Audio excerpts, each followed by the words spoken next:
Good morning, everybody. I am back. Happy Monday morning. It is pouring down rain right now, and I'm trying to motivate myself to go out for a run. I need to run 3 miles, and it is so gross, but I've got to do it. We are going to go back last week of school, which feels crazy. And so we are going to do our read aloud on our book Refugee. Because it's the last week of school and I really want to finish this book that I started with, I'm going to start reading 3 chapters back to back instead of 2 chapters. But the one thing I'm not going to do is we're not going to really stop and signpost and like analyze the signpost. So for this week on, we're just going to read the book and go for it. So we're back at chapters 29, 30, and 31. All right. 29 has us start with Isabel's story. When we left Isabel, they had just got through that really traumatic tanking experience. And then, just as terribly, they know a storm. They had a signal that a storm was coming from the way the clouds are. So, just can't get a break.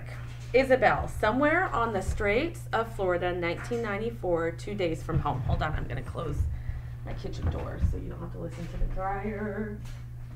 Ugh. Ow. Ooh. Ah. Ugh. All right. Rain lashed Isabel as she shuffled water out of the boat. Scoop, pitch, scoop, pitch. The bottom of the boat filled as fast as they could bail it out. Isabel, her mother, her father, her grandfather, Luis, Ivan, Senora Castillo, they all worked feverishly, none of them talking, not that they could hear each other over the storm. The only ones not bailing were Senor Castillo, who looked like a ghost, and Amara, who clung to the rudder with white-knuckled hands and tried to keep the boat turned into the churning waves so that they wouldn't capsize. That means roll over. The engine hadn't worked since their escape from the tanker. The storm clouds turned the day into night, and the rain soaked Isabel to the bone. She shivered in the wind, her feet numb in the water, sloshing at the bottom of the boat. Sea spray stung her eyes, and in between scoops of water, she dragged her arms across her face, trying to wash away the saltwater tears. As she watched the surging waves, Isabel remembered the last time she had seen her abuelita, her grandma. So we're going into a memory moment. She remembered Lida's hands reaching out for help, as the tide swept her away. Isabel had been 9 years old. Her parents had sent her to live with Lido and Lida in their little shack on the coast. They hadn't said bye, but Isabel was old enough to know that her parents had been fighting again, and they wanted to be alone while they worked things out. All that spring, Isabel had waded through joy in the ocean, waiting for the storm to come that would tear her family apart. And then the real storm had come. It wasn't a hurricane. It was much bigger than a hurricane. A gigantic cyclone that stretched from Canada through the United States and across Cuba into Central America. Later, they would call it the storm of the century, but to Isabel, it was the storm. The shrieking winds ripped off roofs of houses and pulled palm trees straight out of the ground. The rain fell sideways. Hail shattered windows like a never-ending shotgun blast. And the ocean rose up like a giant hand and reached inland, where Lido and Lida's little house by the sea, smothering the house with its giant paw and dragging the shattered pieces back into its lair. Lido and Lida hadn't known the storm had been coming, or they wouldn't have been there. They would have been inland, found higher ground. Castillo had promised he would protect them, but he didn't. Not then. Not Isabel's grandmother. Lido had been able to hold on to Isabel, but Lida had been swept away. She had slipped under the waves, her arms reaching for Lido, for Isabel. It was the last that they had ever seen of her. Lido's arms found Isabel again and wrapped her in a hug. I know what you're thinking, he said, close to her ear where she could hear him. I'm thinking about that too. I miss her, Isabella told her grandfather. I miss her too, Lido said, every day. Oh, that's so sad. Real tears came into Isabella's eyes now, and Lido hugged her tighter. That was her song's end, Lido whispered, but ours plays on. Come, let's keep bailing, or soon it will be up to our eyeballs. Isabella nodded and went back to scooping water. What if her life was a song? Not a song. A life was a symphony, all of different movements and complicated musical forms. A song was something shorter, smaller, a piece of life. This journey was a song, Isabella realized, a son cumbaño, and each part of its verse. The first verse had been a riot, a blast of trumpets, the rat-tat-tat of a snare drum.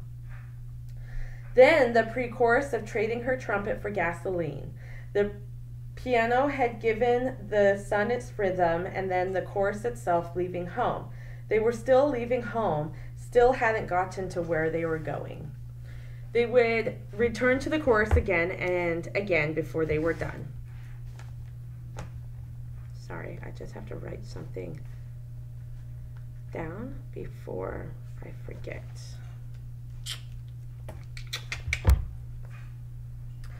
But what was the refrain? How many verses would they go through before they got to the climax of that song, that brash moment at the end of the Sun Cubano that echoed the refrain, and then the coda, whose brief few nights that tied it all together? This would be a tough question. She couldn't think about that now. All she could do now was scoop water and pray they didn't have to drown in the mad Congo song that drummed across the side of their tiny metal boats. All right, so next chapter 30, we're going back to Mahmoud's story. And they had just gotten in the boat, and it was a storm. Oh, dear God. I forgot about this. And then their boat hit rocks. Mahmoud, somewhere on the Mediterranean Sea, 2015, 11 days from home. The cold water was like a slap in Mahmoud's face. Before he could think, he gasped, sucking in a mouthful of the dark Mediterranean Sea. He stumbled backwards, head down into the murky water, his arms and feet thrashing, trying to find himself.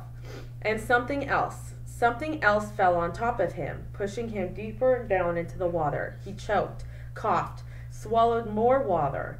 Bodies tumbled into the water above him, beside him, below him. His knees struck something hard and sharp. A rock. He felt a cold oh my goodness. A cold flash of pain that quickly disappeared into blind, senseless terror. He was drowning. The rubber dinghy had burst against the rocks, and he was drowning. Mahmoud kicked, paddled, flailed. His face came out of the water, and he gulped down air, and then a wave washed over him, and he went down. He kicked his way back to the surface and fought to keep his head above water. Mom, Dad, Mahmoud cried. His yells were mixed with screams and cries of other passengers who had made it back to the surface. All around Mahmoud, survivors thrashed and gasped, swamped by the choppy waves. There was nothing left of the dinghy. The engine had dragged the rest of it down. Mahmoud saw something bobbing along the water, glowing, a cell phone. It was still sealed tight in its plastic bag, the air in the bag keeping it afloat. Mahmoud swam for it, ducking a wave and pawing at the bag in his arms. The glowing phone screen said 2:32 a.m. Help! Help! Mahmoud's mother sobbed, her voice recognizable in the chaos. Mahmoud spun, oriented himself, and frog kicked his way through the waves towards the shape he thought was his mother. He picked her pink headscarf out of the swirling pandemonium and saw that she was fighting to lift something out of the water, Hana. Mahmoud swam to his mother. Hana was crying, but she was alive. It was all Mahmoud's mother could do to keep the baby in her own face against the relentless waves. On one or the other of them was going to drown. Mahmoud put his arms around his mother and tried to kick her and Hannah both to the surface, but half the time he felt like he was dragging them down with them. "Fatima, Mahmoud!" he heard his father cry. Mahmoud turned to see his father with Walid in his arms. "The life preservers are useless," he roared, his head appearing and disappearing behind the waves. "They're fakes! Fakes! Fakes!" Mahmoud was furious, but his anger quickly faded. Every ounce of his energy was focused on kicking and swimming. If he stopped, he and his mother would drown, and his sister would drown. There were other people around them, yelling, searching, fighting to stay afloat, but as far as Mahmoud was concerned, his world was 4 meters round. Where did they go from here? How did they get out of the sea and onto dry land? They were lost in the stormy Mediterranean Sea and in the middle of the night. Their dinghy had sunk, and through, though it had ran into rocks, there hadn't been any land in sight. They were going to die, all of them. Mahmoud breathed in seawater through his nose and hacked it up. He continued to breathe, the waves lapping over him, and rain and spray still lashing in his face. But his baby sister's cries refocused him. He could not lose her. He would not lose any of them. They came together in the water, Mahmoud and his mother and father, all of them helping Hannah and Walid and each other stay afloat. Other families and groups did the same, but eventually the little groups drifted farther from each other, not knowing what they were supposed to do. All they could do was stay on top of the next wave, the next wave, the next wave. "Kick off your shoes," Mahmoud's father told them, "anything to lighten you." Time passed. The rain stopped. The waxing moon even peeked out from behind a cloud. But just as quickly as it was dark again, the cold wind and the salt spray and the swelling sea still tormented them. Mahmoud's legs were numb with cold and exhaustion. They felt like 2 lead weights, and he struggled to lift and turn to stay afloat. His mother had been sobbing for what seemed like forever. Her arms no longer held Hannah above the water, but just on top of it, and like she was pushing a tiny barge. Mahmoud's father did the same with Walid, trying to save his strength. Hannah had gone as quiet as Walid, and Mahmoud wondered if they were still alive. He couldn't ask, wouldn't. If he didn't ask, he didn't know for sure, and as long as he didn't know for sure, there was still a chance that he could be alive. A really sad situation. Mahmoud slipped beneath the waves once more, longer this time. It was getting hard to come up again to keep himself afloat. He rose again, pushing air out of his nose, but he was so tired, so very tired. He wished for a respite from swimming, just a moment, to sit without working his arms and his legs, to close his eyes and go to sleep.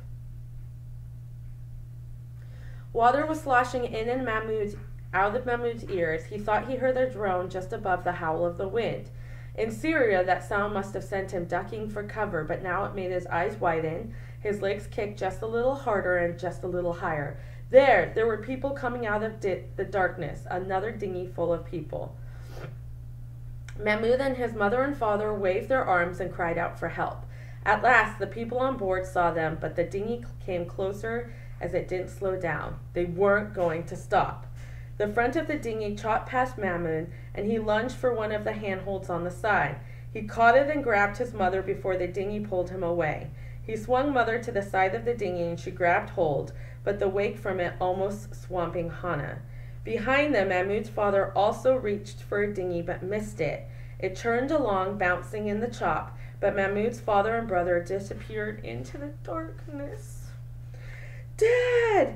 Dad!" Mahmoud cried, still holding on to the dinghy. "Let go!" a woman in the dinghy yelled down. "You're dragging on us. Let us in, please," Mahmoud begged. It was all his mother could do to hang on to the dinghy and to Hannah. "We can't. There's no room," a man inside the dinghy yelled. "Please," Mahmoud begged. "We're drowning." "I'll call the Coast Guard for you," a man said. "I have their number on the cell phone." Another man reached down and tried to pry Mahmoud's hands from the dinghy. "You're tipping us." "Please," Mahmoud cried. He sobbed with an effort, fighting off the man's fingers and hanging on to the dinghy. "Please, please take us with you." "No, no room. At least take my sister," Mahmoud begged. "She's a baby. She won't take up any room." This caused so much yelling and discussion on the boat. As the man tried to pry Mahmoud's loose again, but he hung on. Please, Mahmoud begged. A woman at the side of the boat, her arms reached down to Mahmoud's mother, reaching for the baby. Mahmoud's mother lifted the little ball into the wet blanket to the woman. Her name was Hana, she said, struggling to be heard over the roar of the engine and the splash of the waves. Someone finally pried Mahmoud's fingers off the side, and he slipped into the water and tumbled in the dinghy's wake. When he came up, he saw his mother had let go of the dinghy too. She was crying great howling tears and tearing at her clothes. Mahmoud swam over to her and wrestled her hands into stillness as she put her head on Mahmoud's shoulder and sobbed. Mahmoud's sister was gone, and so was his mother. So was his father and his brother. It's a really, really sad chapter. All right. We're in this together. Woo! All right, here we go. Joseph. Just outside Havana Harbor, 1939, 18 days from home. So when we had left him, their cabin had just been ransacked or kind of completely messed apart from the Nazi soldiers.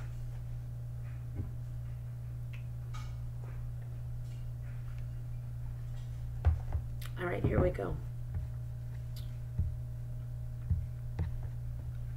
Joseph tried to hang on to the chair, but his father was strong enough to yank it out of his hands. Papa stacked it on the tower of furniture he had already piled up against the door. We can't let them back in, Papa cried.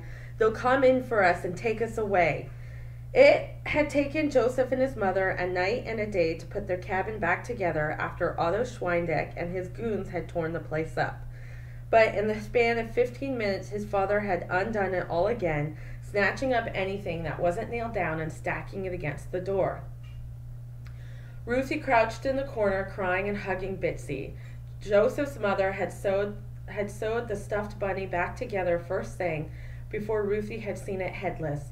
Aaron, Joseph's mother said now. You have to calm down. You're scaring your daughter. He was scaring Joseph too. Joseph stared at his father, this skeleton, this crazed ghost, and who wasn't his father. The Nazis had taken the father away and placed him with a madman. You don't understand, Joseph's father said.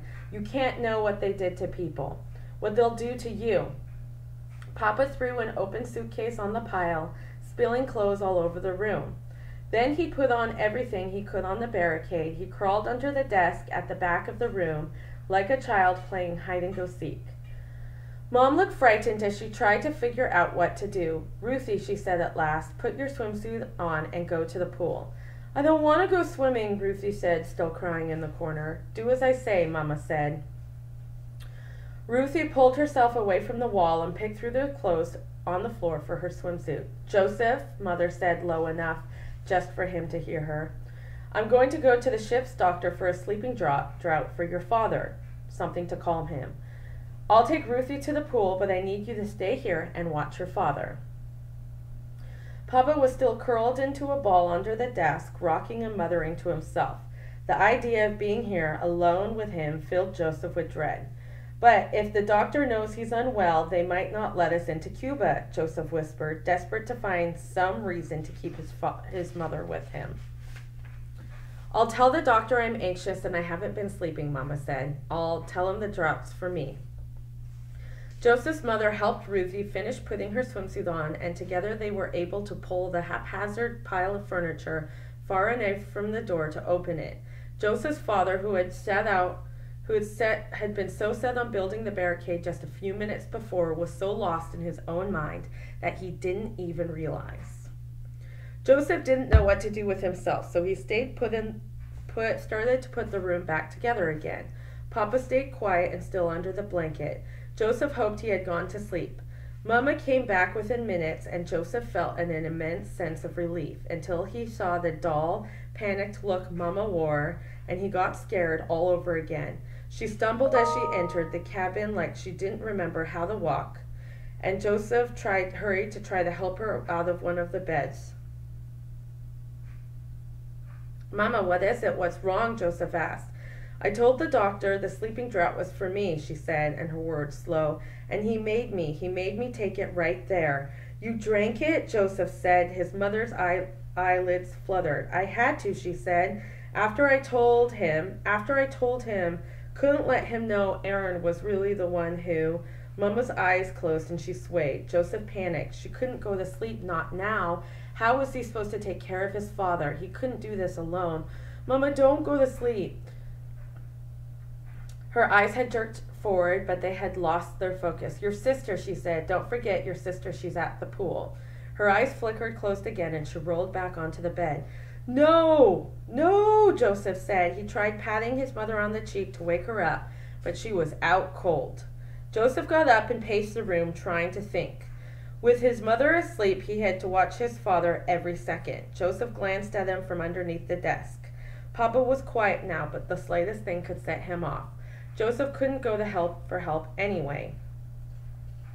Anyone who knew that his father was unwell and he would be barred from entering Cuba. But Joseph had always had to go get Ruthie at some point and made sure she got dinner and put to bed. Suddenly, Joseph was the man of the family and the only adult in the family, whether he wanted or not. Have you ever seen a man drown? Papa asked in a whisper, and Joseph jumped.